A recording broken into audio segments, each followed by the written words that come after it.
When you're learning language for the very first time, you have to take a bottom-up approach. You have to learn the basics. You have to gather the first words that you learn. You have to learn how to put the sentences together.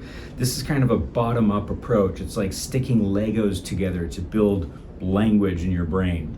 I know that anyone who's listening to this, you've already done that. You've done that in school. And so you definitely have the structures. They're in there, but they've settled to the bottom of the lake, as I used as a metaphor in the other video. So the best way that you can activate your working memory is to go top down. That means you start with meaning, okay? You start with meaning and purpose. What am I saying and what do I really mean? And you use meaning as the guideline to drive your language use. So meaning drives grammar, meaning drives word choice. And with a little bit of practice, the right kind of practice especially, you can begin to build ideas and concepts, learn how to link them together. It's kind of a more advanced technique, but you don't need advanced English to do it. All you need is a strong foundation, which you already have. So here's Sarah's example. Figure out exactly what you want to say. Use a dictionary, translate to English, run through the 7 steps of smart preparation. Access your warehouse of knowledge, right? Shake things up, get a bunch of words in your head, use a dictionary, get it on paper, use writing to activate your brain and figure out what you're trying to say. Put it down on paper.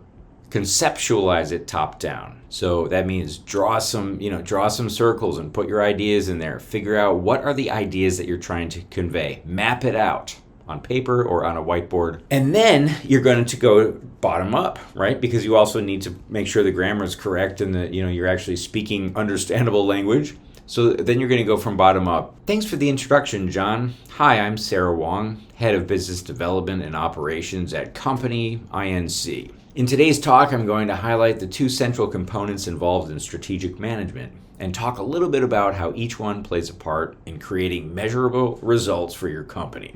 Strategic management is about striking a balance between process and implementation. In order for a change to take hold, the changes you'd like to make need to be in line with your company's long-term goals and mission, and they need to be implemented in a consistent and measurable way. So this is a word-by-word, bottom-up, piecing it together.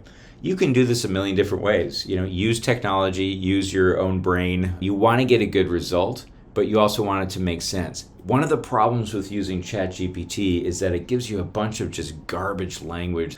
It thinks that it sounds nice. It sounds like something you'd see on the internet, but usually the ChatGPT responses are just full of unnecessary wording. So you really have to do a lot of editing.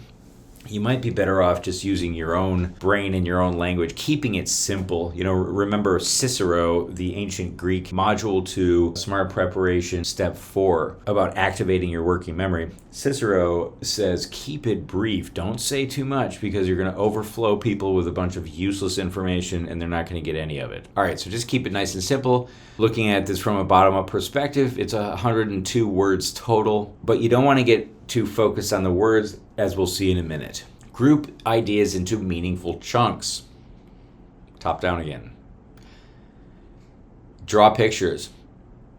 I have my students draw pictures representing the meaning to get their brain away from the individual words. It's very helpful to stop looking at the words because it's very distracting and it puts you in this sort of school presentation mode, which is not what you want to be doing in a business context. You want to be connecting with humans. That's the most important thing. So I always have people draw pictures. You want to break this into chunks. Hi, I'm Sarah. I'm head of business and operations at Company Incorporated. Today I'm going to run through 2 processes that play an important part in getting you measurable results. See, that's a little drawing of a ruler. It's my cute little symbol that means measurable results, and that's kind of an important thing because that gets emphasized. Strategic management is really about A and B. You want to just chunk it into idea and idea. Forget about the exact words for a moment. Run through it again and again. Get it in your brain. You could even do it in Chinese, just to activate the working memory. Get the ideas up in there so it's a lot easier. You don't get stuck in translation. Run through it several times until you get the ideas into your working memory. Now, step 3 is to group the ideas into intonational chunks. So this is how you're actually going to say it. And if you're not sure about this, it's really helpful to get the help of a one-on-one English teacher to just break it down and ask them how they would express this. If you don't have a teacher, if you're using a laptop computer, what you can do is make a Word file, and then you can select the text. And if you go to the accessibility settings, there's usually accessibility settings for people with disabilities, and there's always some kind of a speech feature. So if you highlight the text, you can figure out on your computer how do you get the computer to speak the text to you. And although there might be some mistakes, it'll give you a good feeling of how to break things up intonationally. The AI text readers are pretty good at breaking things up in terms of intonation, because that's what makes language understandable. For example, hi, I'm Sarah Wong, Head of Business Development and Operations at Company INC. In today's talk, I'm going to highlight the two central components involved in strategic management and talk a little bit about how each one plays a part in creating measurable results for your company. Strategic management is about striking a balance between process and implementation, blah, blah, blah. You get the point. If you can pause between chunks to get those kind of pregnant pauses, to draw attention, if you remember Gabor Mate in step 6, human connection. The fourth thing to do is to train your mouth muscles to pronounce and blend the words together well enough to be understood. I spelled things in a way that they sound when you're blending things together. So this is kind of how blended English sounds. If you look at the little gray arrows, the first concept is going to end in an uptone. Okay, so there's a little arrow pointing up, involved in strategic management. The bottom sentences ends in a downtone because I'm finishing up my idea for your company. Okay, so I'm just going to read through and listen to how I blend things together.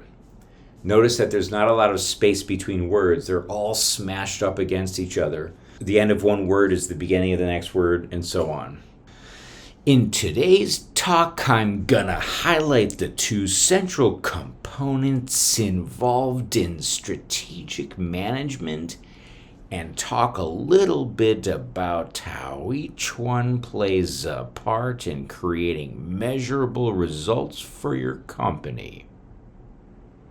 The fifth thing that you're going to want to do is focus on ideas more than words. I keep emphasizing this because it's so important for successful communication. And it's so the opposite of what you learned in school. Practice again and again until you own it and your mouth can say it easily.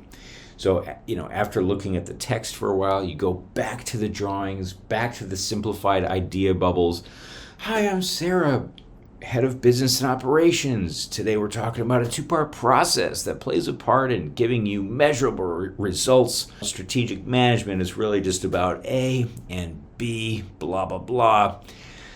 The more you do it, the more you'll get it in your heart and soul. And also you'll notice that your words are going to change around a little bit. And it really doesn't matter the exact words as long as the precise idea gets across. Aim for 80% precise ideas, 20% exact words. Meaning is primary, top down. Words are secondary, bottom up. Both are necessary in the right proportions. Your intonation will automatically be much better when you practice communicating on the idea level rather than the word level. This is absolutely true. Intonation looks like a difficult thing. How do I learn all the tones? How do I know what tone is right? You will understand it automatically because human beings know when to emphasize things. In fact, Chinese language also has tones that are not syllable or word tones, but they stretch across the sentence and paragraph. In Chinese, you emphasize things the same way we do in English, so you already know how to do it automatically. If you separate things into ideas, your innate understanding of how to communicate, how to transmit a message to another human, your innate ability will step to the forefront and you will be doing proper intonation automatically. You'll also find it way easier to express yourself in general and to connect with your audience when you're not distracted by, did I choose the right word? This is not the thing to focus on. in a business context, or even when you're meeting people casually. It's really not appropriate to focus on, did I say the right word? It's about, there's a human standing in front of me. Let's connect.